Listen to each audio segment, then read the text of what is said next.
Hi, I'm Rebecca Ball-Carcel. Let's talk about The Lamb by William Blake. First of all, who is the author? Blake is a spiritual person, a mystic we might even say, because he talks about seeing angels and he talks about watching his dying brother's spirit leave the body, clapping its hands for joy. So that's the kind of author who's written this poem, The Lamb. Now it's a fairly simple poem. He says, "Little lamb, who made thee?" That's the first line. So he's talking to the lamb. So picture in your mind a little sweet woolly lamb, and he's asking the lamb, who made you? Now why does he say thee? Is it only because this is just an old poem and they just always said thee back then? No, it's not. Thee is an informal version, and you is a formal version. In Spanish or French, we have these distinctions. You have tú as the informal, and then you have usted as the formal, or in French, tu and vous. So you have informal, formal. In English, we lost the informal and we now only have the formal. So now we go around addressing everyone as, with great respect by using the word you.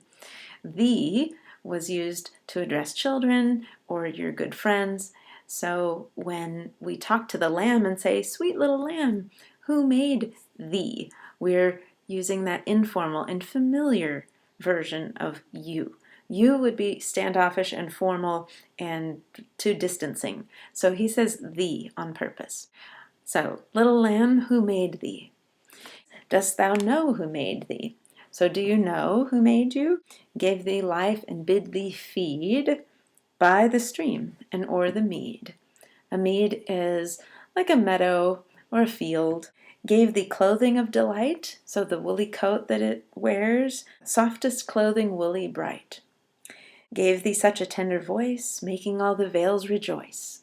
Now you're noticing the rhyme here, and you should also be noticing that the rhythm is very regular. We have the same number of syllables for the most part throughout the entire poem. Little lamb who made thee, that has 6 syllables, but we have kind of a slow made thee. Dost thou know who made thee? And all the other lines have 7 syllables. So gave thee life and bid thee feed, 7 syllables. By the stream and or the mead, 7 syllables. And we continue with that pattern that most lines have 7, except the little lamb who made thee has 6, but it has that slow 5th and 6th syllable. So this is a well put together poem. It's got those regular rhythms and regular rhymes. And it asks a question: who made you? And of course the answer is God made you, but he doesn't put it that way. He says, "Little lamb, I'll tell thee." So after asking the question in the first half, we get the answer in the second half. And this is in a tradition of question and answer used as a method for teaching children about religion, about God. The catechism, it's called, the religious teaching of this time period, was usually conducted in this way. It's also part of a new idea of writing for children. So in this time period, we don't have a children's section of a library. Winnie the Pooh has not been written. Alice in Wonderland has not been written. There are no books for children, really, except maybe one so far in history in the English language.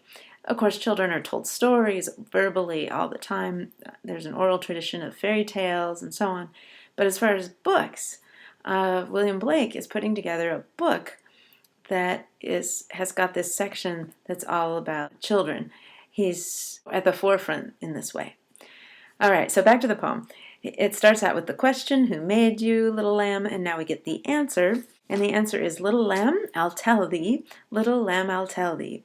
He, this maker, is called by thy name. Now we have to say called and not called, because we've got to make the syllables fit. He is called by thy name. He is called by thy name, for he calls himself a lamb. So now we're remembering that Jesus is called a lamb and is equated to a lamb in several places in the New Testament. So it's as if God became a lamb in Jesus, and since he calls himself a lamb, then real lambs have kind of a special connection to God because God calls himself a lamb. He is meek and he is mild. He became a little child. And this is kind of miraculous that God, the God of the universe, became a child when Jesus was born on the planet. I, a child. So now the narrator is saying, oh, I'm a child, and thou, lamb, and you're a lamb. We are called by his name. So we are similar to God. We're similar to Jesus, especially who was called a lamb. So lamb and child. Jesus was both those things, and you and I, lamb, you and I are both those things. We are called by his name. Little lamb, God bless thee. Little lamb, God bless thee. And that's the end. So it's a sweet sentiment. And here's some of the words used, just pulled out from the poem. I made a little list here. We have words like delight, tender, woolly, rejoice, softest, meek, mild, little, child. These are all very sweet words. It adds to the tone of this poem, or it creates the tone of the poem and makes it very joyful, friendly, very nice. Now, this is part of a book that Blake has put together and even made his own illustrations because he was quite an artist. So he made his own pictures, and the whole book itself is called Songs of Innocence. Now, at first, this book was put out by itself. Later, he added another book called Songs of Experience. And in another video, I'll talk about the counterpart to this poem, which is the tiger. Here we are in the Songs of Innocence. So these are the songs put down by Blake from the point of view of an innocent mind, of a pure mind, a childlike mind. And so when the childlike viewpoint sees a lamb, it sees woolly, bright, delight, all these sweet words, and that's what he records here. And of course, the aspects of God that are like a lamb are manifest in this creature called lamb. In Blake's world, God has this meek, mild side. Now, in the Songs of Experience and in a poem like The Tiger, we see a different aspect of God or other aspects in this, multi-aspected concept God. So here we just have the lamb aspects manifested in the lamb. So what's the message of this poem?